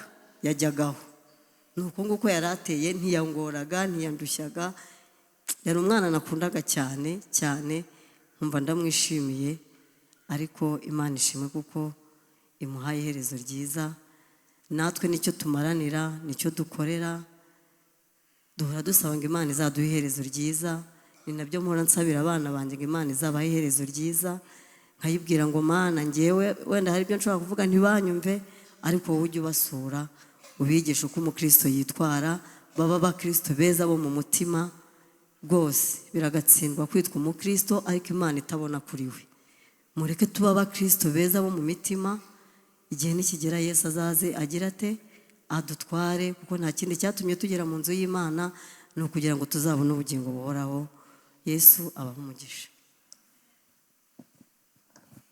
Imana ishimwe numva nanjye nifuza gutangira nshima ndashimira Imana nako ijambo ryayo ritubwira ngo mibaho byose duhore dushima kuko ari Imana idushakaho muri Kristo Yesu kandi rikatubwira ko byose bifataniriza hamwe kutuzanira ibyiza rero Imana yabonye ibi ngibi ari byo byiza muri iki gihe abari byiduhitiramo ndayishimiye ndashimira n'ubuyobozi bukuru bw'igihugu cyacu nabwo kuba twicaye gutya ni ukubera ko hari imbaraga bashyizemo kugira ngo abaturage Imana yabashinze bagire umutekano kubera ko iyo haba nta mutekano ntabwo tuba twicaye hano rero Imana yarakoze n'abayobozi bakuru b'igihugu barakoze yaradufashije buriya yitaba Imana muri ya minsi ishize twari kuba duhuye n'ingorane utari ubone nuko wamuherekeza ariko byose Imana ifite uko ibipanga ndayishimiye nshimira nawe bayobozi bakuru b'igihugu barangajwe imbere na nyakubahwa perezida wa Repubulika Paul Kagame ndashimira abayobozi b'akarere ka Rubavu nabo batubaye hafi ndashimira na federation y'umukino w'amagare mu Rwanda Ferwasi nabo batubaye hafi ngashimira nabo mu murenge tubarizwamo wa Gisenyi n'akagari ka Kivumu n'umudugudu w'Urumuri Imana ibahe umugisha ndashimira itorero rya Pentecote mu Rwanda ADPR naryo ryatubaye hafi kuva ibi bitangiye shimira umuyobozi waje kudutabara umuyobozi nshingwabikorwa w'itorero mwakoze kuza kudutabara n'abandi bayobozi bakuru muza badushimira umushumba mukuru wungirije nawe twaravuganye bose murumva ko bita ku ntama ndashimira n'ubuyobozi bw'ururembo tubarizwamo umushumba w'ururembo n'umuryango we nabo batubaye hafi kuva ibi bimaze kuba na n'ubu ngubu bagihari ngashimira abayobozi b'itorero rya Gisenyi bashumba mwarakoze namwe kutuba hafi kuva iki kibazo cyaba kugeza n'uyu munsi abambuga ngari nabo barakoze amakorari yatubaye hafi hari ayahana Igisenyi numvise n'andi menshi yaje kudutabara hari korari Bethlehem umwana yabarizwagamo mwarakoze iyi minsi yose hari byinshi mwigomwe mwaraye amajoro murimo kutuba hafi kugira ngo tubashe guca muri ibihe bigoye Imana ibahe umugisha buriya ibi byose turimo kuvuga iyo myitwarire ni uko hari uburere yagendaga avana muri korari mwarakoze rero tugashimira korari Impuhwe na korari Alliance na korari Amahoro na Maranatha bose batubaye hafi, tugashimira na korali Bitara Source hamwe na Betel. Mwese mwarakoze kwitanga muza gufatanya natwe. Turashimira n'abandi bashumba baturutse hirya no hino mu gihugu baje kudutabara n'amasengesho yanyu mudusengera. Imana ibahe umugisha.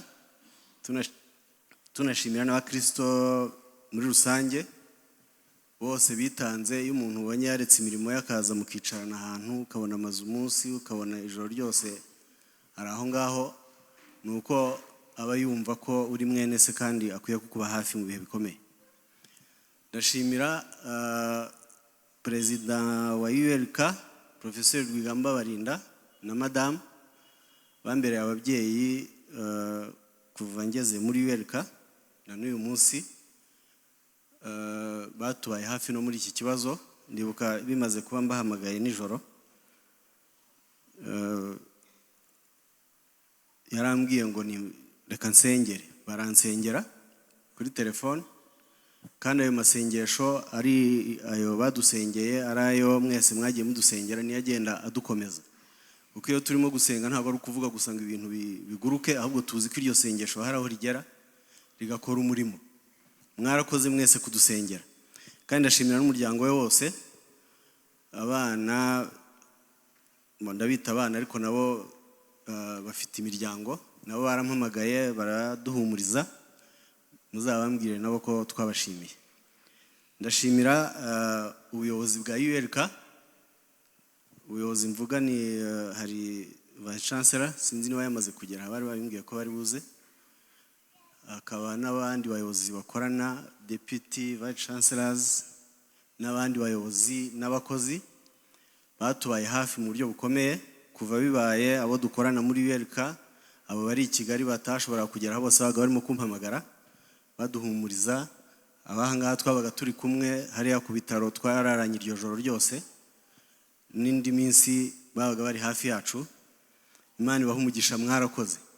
Ndashimira n'abayobozi ba EPG n'abakozi nabo batubaye hafi, nabo Imana ibahe umugisha.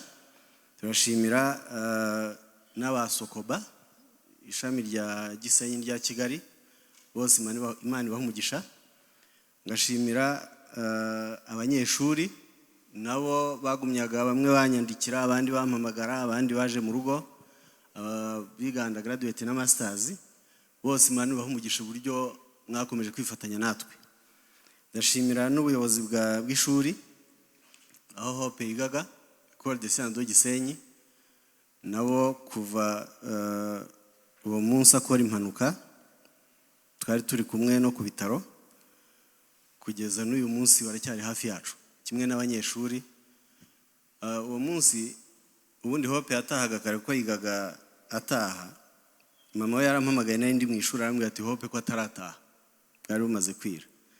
Mpamagara Prefet de Discipline, arambwira ngo reka rebe, arambwira ngo aracyari muri etude. Ubwo rero yarangiye mu saa 2, nibwo yarangije we etude, atega moto ari yahuriyeho n'ikibazo hariya yenda kugera mu rugo. Ntekereza ko Imana iba ifite ibintu byose uko yabiteguye.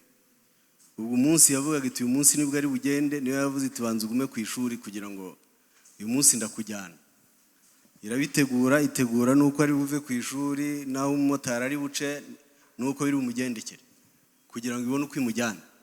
Kuko byanze bikunze ijuru kugira ngo turijyemo, uyu mubiri tuzawuvamo, uretse babandi bavuze bazahindurwa, ariko tuzawuvamo. Ubwo rero nuko yari yabiteguye. Ibiduha ibyiringiro ni ubuhamya tugenda twumva iby'Imana yabaga yabwiye abantu, ukumva ko umwana ari ahantu heza. Kandi twese ko hakundi twirirwa dusenga tujya gushakisha, birivuga ngo mushakashaka ko mwamenya ibyo umwami ashima, twirirwa dushakisha ko twamenya ibyo ashima ngo ari byo dukora. Intego yacu ni ukugira ngo tuzajye mu ijuru. Ubwo rero wagize amahirwe akagerayo mbere, nubwo twebwe tuba tubabaye. Hari abantu nkunda kwibuka bambereye ababyeyi n'inshuti. Hari umumama witwa Mama Flora, hakaba undi bita Mama Didu, n'undi witwa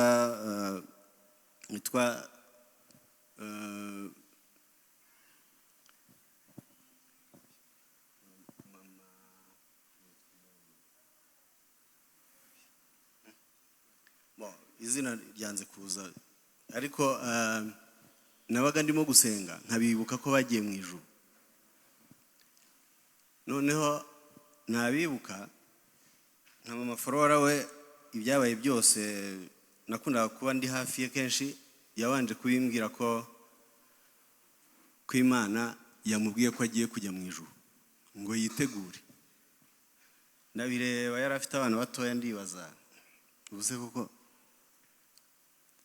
Imana yatuma agenda n'umutwaro yari amaze iminsi agiye aba bana bagasiga. Ndamubwira nti rero twese dukwiye kwitegura ariko banzi atari Imana. Ubwo ngiye nari ngiye mu mubiri, ubwo nari ndi umunyeshuri muri ULK, hanyuma ku kindi cyumweru ndagenda ngeze i Muhanga none njya kumureba, arambwira ati Imana twasenze irambwira ngo yongereye utunsi duke cyane ngo nitegure. Ndavuga intubanza bya bintu ari byo koko. Hashize indi minsi mike nongeye gusubirayo, twicaranye mu cyumba uko najyaga kumureba, arimo ambwira abana uko yababwiye kujya gusenga bakajya kwikinira umupira, ambwira uko yabahannye. Mpita mbona agize ikibazo, twicaranye turi babiri, mpita mbona kuvuga biranze, yaragize stroke. Ubwo rero byose nagumyaga mbireba, iyo rero mbibutse, iyo natekerezaga ko bari mu ijuru nkumva bantanzeyo, numvaga mpakumbuye.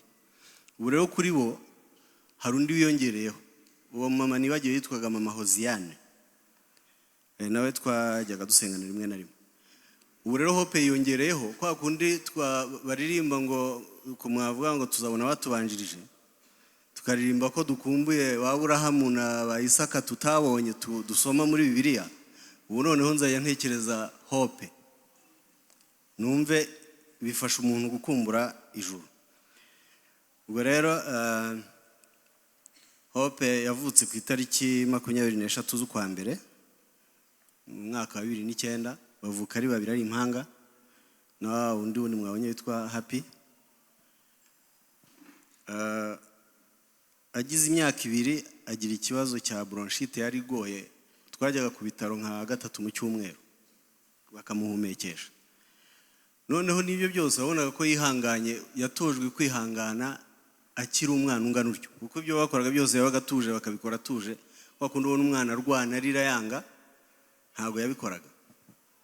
Musaza we igihe yarwaye gakeya, we kugira ngo bamushyireho cya kintu cyo kumuhumekesha, yabaga ari intambara ikomeye ko abaga ari kumufata.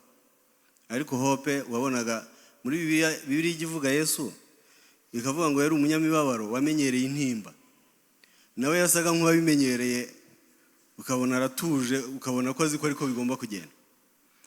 Ubwo rero yagiye akura, tuzi Gisenyi, ajya mu ishuri. Iyo yajyaga muri interna byamugoraga, banza sinzi niba ari Imana yagira ngo azabe hafi abone nuko ajya mu murimo wayo hariya muri korari, kuko iyo uri muri interna yenda warimba muzo ku ishuri, ariko Imana niyo guhitiramo aheza. Yagiye kwiga i Kigali kuri Efoteke, bakampamagara yarwaye, nkajyayo nkamujyana kwa specialiste ngo ndebe ikintu arwaye, bakabura indwara. Hari naho twigeze kujya muganga ayebe ibintu arwaye, arambwira ati ngiye gupima ko adatwite. Aramubaza tuheruka mu mihango ryari, aramubwira. Kubera n'ibyo bibazo yabaga afite, wasangaga hari ukuntu ngo abadamu n'abakobwa bafite ikibazo cycle ihinduka. Muganga ansaba uburenganzira, ndamubwira nta kibazo mupima. Azanye ibisubizo arambwira ati ibyo nikangaga nta kibazo afite. Ubu urumva kugira ngo ajye gupima ibyo, yabaga yebewe akabona umuntu ararwaye, kandi ibyo apima byose indwara yayibuze. Muvana nkamujyana ku pediatre, nkamujyana ku ginecologue, hose bakareba bagaheba. Fata icyemezo cyo kumuzana akiga hano kuri Ecole de Saint de Gisenyi. Noneho nawe ahize, ho nari nzi ko bizoroha, nabwo agiye muri internet atangira kurwara. Arwara bwa mbere mujyana kwa muganga, baramuvura, mbanza kumuha imiti mu rugo. musubije ku ishuri nyuma y'icyumweru nanone arongera ararwara. Uriya musaza we nawe niho yigaga, yaramubwiye duhuriye, yaramubwiye ati Hope ubanza ari ukwanga kwiga uba mu kigo nawe atari ukurwara gusa. Nanjye ndamubaza ariko ubwo ntabwo wigira utyo kugira ngo nkunde nkujyane ujye kuba mu rugo. Mugejeje kwa muganga nanone bapimye, muganga arambwira ati nyamara uyu mwana ararwaye.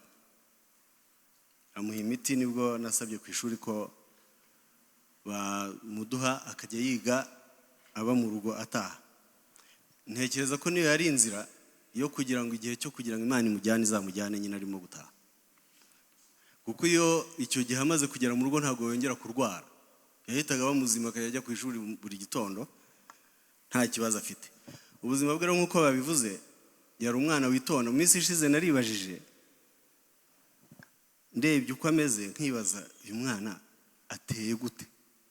Abandi niba turimo gushwana nk'uko mama we yavugaga, hari igihe nabonaga bakereye mu gitondo korari zijya ku rusengero mbere, amateraniro yandi ataratangira, nkabona barashaka ko tugendera rimwe. Abandi we yabaga yagiye, ugasanga we yazindutse. Ntabwo ari umuntu twajyaga guha amabwiriza ngo wirirwe umubwira ngo ibi ntabwo ari byo, ibi uri mu biki, ntabwo ari byo. Abandi nabaga mbicaza ibi yavuze, nkababwira nti mama wanyu ashinzwe discipline ya korari, murabona azavuga iki mwebwe mutarimo kubahiriza ibyo korari basaba. Hari igihe umwana afungwa umunwa w'umubyeyi mu murimo w'Imana kubera imyitwarire ye. Ibyo wagombye kubwira abantu umutima ukajya ukubwira utari ko nibakubaza nk'uko utabibwiye iwawe kubera uko arimo kwitwara. Narababazaga intu murashaka kuzafunga umunwa wa mama wanyu akananirwa gukora ibyo agomba gukora. Ariko Hope mu ndimo kubwira ntabwo yabaga arimo, yabaga yagiye kare nta kibazo afite mu rugo atuje. Minsi yashize aratubwira ati rero ati narose korari ijya mu rugendo ariko ngiye sinari ndimo. Ndamubwira nti wabonaga wari uri he? Ati ntago mbizi. Kandi koko nyuma y'izo nzozi ze nta rundi rugendo korari irakora, buri rugo izakora ntago azaba hari. Imana yabaga irimo guca amarenga ariko ntitubimenye. Ubwo yari irimo mubwira ko igiye kumujyana ko nta rundi rugendo azajyamo ntitwabimenye twebwe. Cyakora nabyibazagaho nkasa nk'ubihunze. Hari igihe wumva ibintu kumana ushaka kubyumva. Nigeze kumva bavuga ko abigishwa ba Yesu icyatumye Yesu amaze kuzuka babibabwira bamwe ntibemere ngo nuko igihe yababwiraga iby'urupfu rwe ntago babaga bashaka kubyumva uko byari bibi, bituma n'igihe byabereye batabyemera. Nanjye rero hari ibyo numvaga akabimbwira nk'uko nashaka kubijyana muri iyo nzira nkumva sinshaka kubyumva nkabihunga. Ariko urumva iyo dutekereza neza akubwira ati sinzi aho narindi, byibuze ntiyanabonye ko yasigaye mu rugo. Avuga ati bagiye njyewe nsigara mu rugo. Ntiyanabonye ko yasigaye ku ishuri, arakubwira ati sinzi aho narindi. Ubwo hari ahantu yari ari nyine watazi natwe tutamenye. Ubwo rero Imana yarakoze kumurinda no kumweza nk'uko turimo kumva ubuhamya. Iramweza, iramwishyira. Nijoro hari ijambo nababwiye abo twari kumwe. Yesu yabwiye abigishwa be ngo baba bamukunda bakunze ko ajya kwa data, bashaka kugumana nawe ariko babona ibyiza ari uko agenda. Buriya na Hope tumukunze twakunda ko abana n'umwami Yesu. Ubwo rero Imana nicyo yahisemo. Ndashimira n'abandi bantu mu kurangiza, hari abandi baturutse impande zose nari nibagiwe kuvuga. Hari groupe yitwa Turanezerewe, ni abantu twakoranye umurimo w'Imana muri ULK, nabo baje baturutse i Kigali. Imana ibahe umugisha.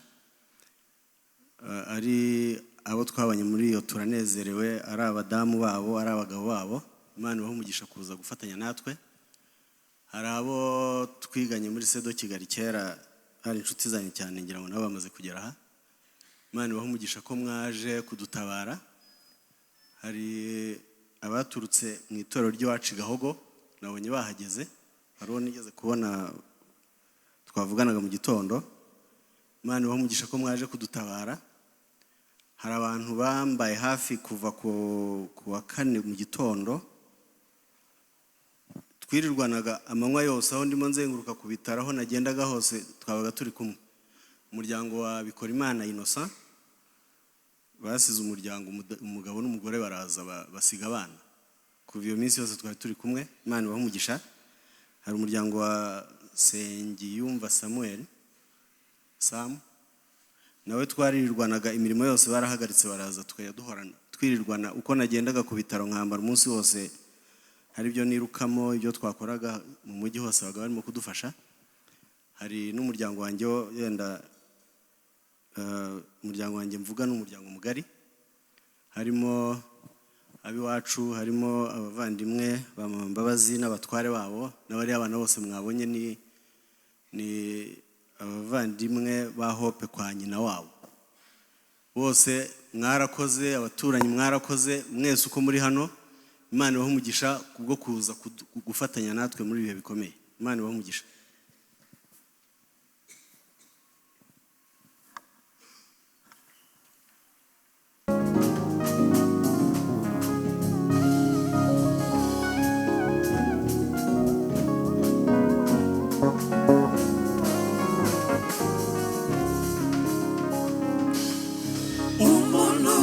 Wajyawe n'umugore aramye igihe gito